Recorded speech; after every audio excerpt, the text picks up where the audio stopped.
Cláudio Manuel da Costa nasceu na vila do Ribeirão do Carmo, Minas Gerais, no dia 5 de junho de 1729. Foi advogado, minerador e poeta. Destacou-se na poesia e por conta de seu envolvimento na Inconfidência Mineira.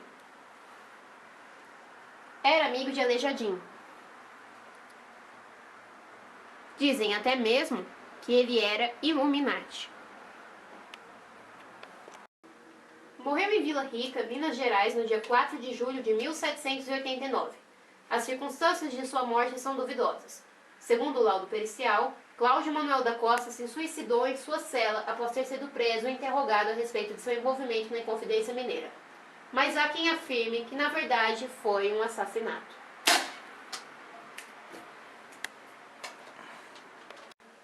Vila Rica é um poema épico escrito em 1773, inspirado em um Uruguai de Basílio da Gama. Narra em versos a história da fundação de Minas Gerais, que se dá com a viagem de Antônio Albuquerque Coelho de Carvalho às Minas Gerais, no início do século XVIII, resolvendo o conflito da Guerra dos Emboabas. O poema possui 10 cantos e usa versos decassílabos com rimas emparelhadas. É considerado o marco inicial do arcadismo no Brasil.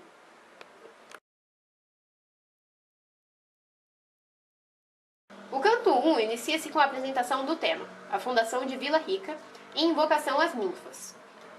Há uma breve exposição a respeito do domínio português no Brasil, considerações sobre a descoberta de pedras preciosas e sobre o estabelecimento de um governo único nas capitanias de São Paulo e Minas Gerais. Trata também das intenções de Antônio de Albuquerque Coelho de Carvalho, o personagem principal, de governar Minas Gerais. O episódio é marcado pela aparição de figuras míticas, como Itamonte e o Gênio da Terra. Albuquerque descansa às margens do Rio das Velhas, quando Dom Rodrigo de Castelo Branco, aventureiro e ministro do rei, aparece em um sonho e o adverte que talvez seria uma boa ideia não realizar toda essa aventura. Quando Albuquerque acorda, era só um sonho. Acredita que a preocupação de Dom Rodrigo seja porque talvez não o tivessem sepultado da maneira correta. Eis que a comitiva de Albuquerque chega, dizendo que havia encontrado uma tribo de índios tapuias e que havia trazido 3 velhas índias com eles. Uma das índias reconhece Garcia, outro importante personagem de Vila Rica. O canto 2 é predominantemente lírico. Apresenta a personagem Neágona, mãe de Aurora, índia que amava Garcia, que conta a Garcia os acontecimentos passados e a situação presente dela e da filha. A narração da índia é interrompida quando Albuquerque convoca uma reunião para expor seu plano de fundar Vila Rica, dizendo estar a mando de Dom João V. Afirma, porém, que lhe fora revelado em visão que a região era protegida por Itamonte, que era a personificação da montanha que vigiava o ouro. José de Carvalho Pimentel, por sua vez, conta que conhecera uma serra quando lutara com o feroz Botocudo. Bartolomeu Bueno da Silva também demonstra insegurança em penetrar aquela região, porém Albuquerque segue firme no intuito de adentrar as desconhecidas paisagens para chegar ao seu propósito de erguer a capital nas Minas. A ação novamente interrompida com a aproximação de um cavaleiro seguido por sua comitiva de índios. Manteve-se o suspense, pois o nome desse cavaleiro não é revelado. Canto 3 inicia-se com a revelação de quem é o cavaleiro que chega ao acampamento. Trata-se de Manuel de Borba Gato. Ele conta como foi sua vida pelos sertões e de como ocorreu a morte de Dom Rodrigo de Castelo Branco, aquele que apareceu no sonho de Albuquerque. Borba Gato confessa ser inocente quanto à morte do fidalgo espanhol Dom Rodrigo e diz ter recebido perdão do rei. Albuquerque pede informações a Borba Gato sobre o caminho e inicia os preparativos para sua áspera viagem.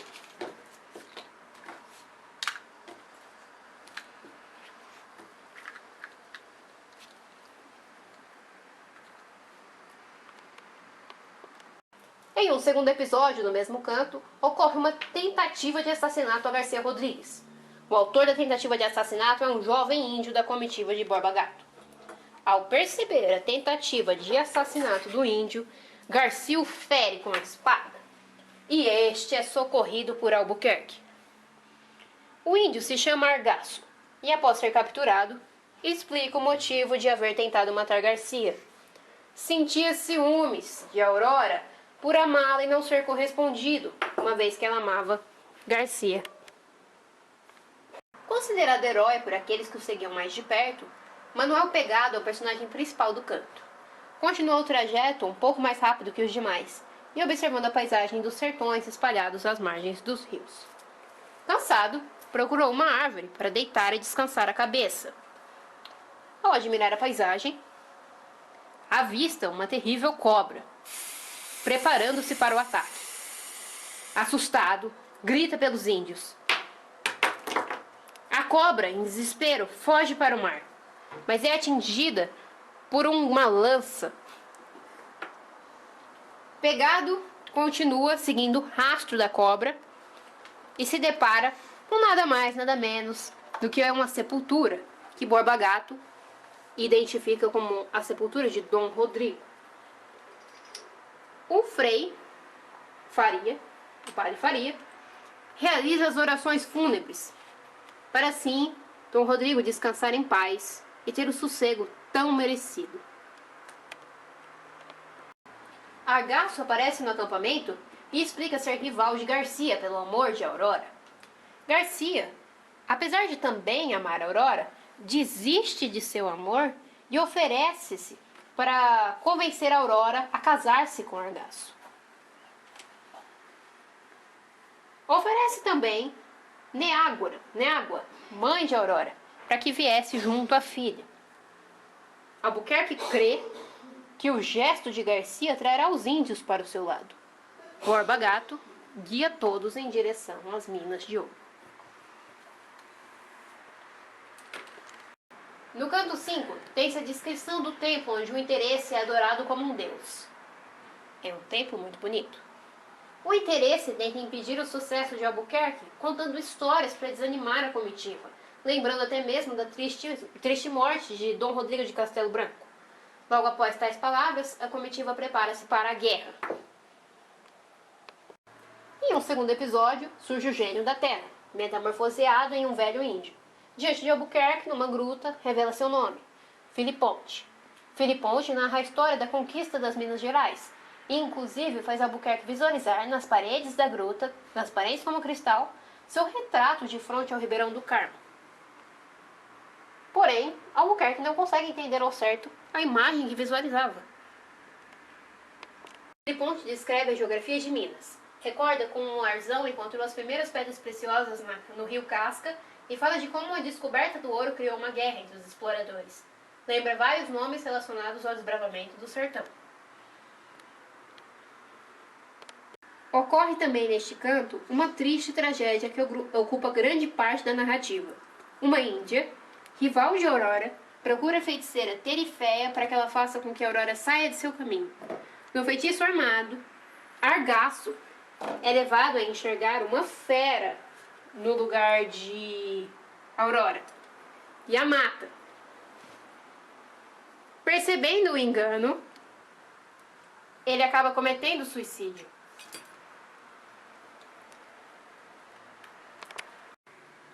Albuquerque, chorando pela desgraça, consola seu amigo Garcia.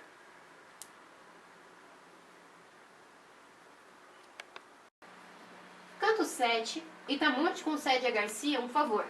Faz aparecer-lhe uma ninfa às margens do rio, que o encanta e leva-o para as profundezas, em uma urna de fino mármore. O personagem desaparece, e os companheiros desistem de buscá-lo.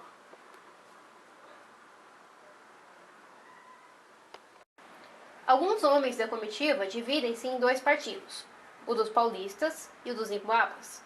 A discussão transforma-se em rixa, e Albuquerque intervém, pronunciando um longo discurso sobre disciplina. Nesse momento, Albuquerque toma conhecimento de uma rebelião envolvendo paulistas e emboabas, e disfarçado, adentra em uma das tendas e abriga-se junto aos insurrectos. O gênio da terra conduz Albuquerque para junto dos irmãos Pereira, e faz aparecer figuras monstruosas nos troncos das árvores, que assustam os revoltosos que juram prestar obediência a Albuquerque. O canto 8 relata o aparecimento de Itamonte no fundo das águas, a Garcia, e conta de que Albuquerque foi bem recebido pelos irmãos Pereira. A ninfa conta a Garcia sua história de amor pelo Ribeirão do Carmo e os ciúmes de Apolo. Trata-se da fábula do Ribeirão do Carmo.